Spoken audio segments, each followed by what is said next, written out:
1 Samuel, chapitre 3. Le jeune Samuel était au service de l'Éternel devant Élie. La parole de l'Éternel était rare en ce temps-là, les visions n'étaient pas fréquentes. En ce même temps, Élie, qui commençait à avoir les yeux troubles et ne pouvait plus voir, était couché à sa place, la lampe de Dieu n'était pas encore éteinte, et Samuel était couché dans le temple de l'Éternel, où était l'arche de Dieu. Alors l'Éternel appela Samuel.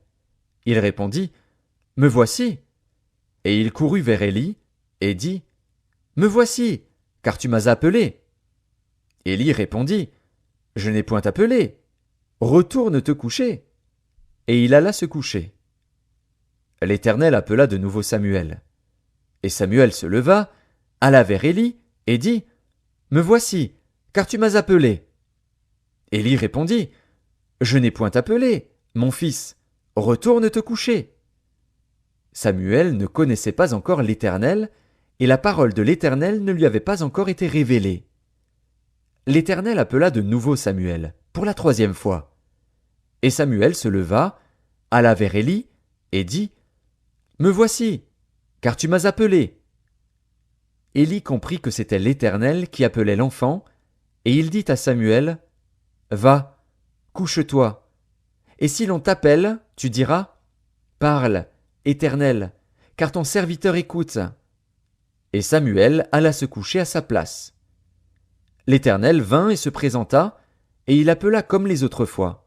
« Samuel, Samuel. » Et Samuel répondit, « Parle, car ton serviteur écoute. » Alors l'Éternel dit à Samuel, « Voici, je vais faire en Israël une chose qui étourdira les oreilles de quiconque l'entendra. En ce jour j'accomplirai sur Élie tout ce que j'ai prononcé contre sa maison. Je commencerai et j'achèverai. Je lui ai déclaré que je veux punir sa maison à perpétuité à cause du crime dont il a connaissance et par lequel ses fils se sont rendus méprisables sans qu'il les ait réprimés. C'est pourquoi je jure à la maison d'Élie que jamais le crime de la maison d'Élie ne sera expié, ni par des sacrifices, ni par des offrandes. » Samuel resta couché jusqu'au matin, puis il ouvrit les portes de la maison de l'Éternel.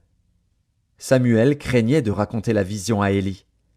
Mais Élie appela Samuel et dit, « Samuel, mon fils ?» Il répondit, « Me voici. » Et Élie dit, « Quelle est la parole que t'a adressée l'Éternel? Ne me cache rien. Que Dieu te traite dans toute sa rigueur, si tu me caches quelque chose de tout ce qu'il t'a dit. » Samuel lui raconta tout, sans lui rien cacher.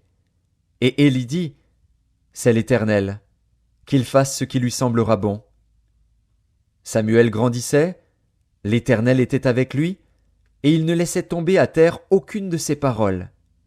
Tout Israël, depuis Dan jusqu'à Beer-Shéba, reconnut que Samuel était établi prophète de l'Éternel.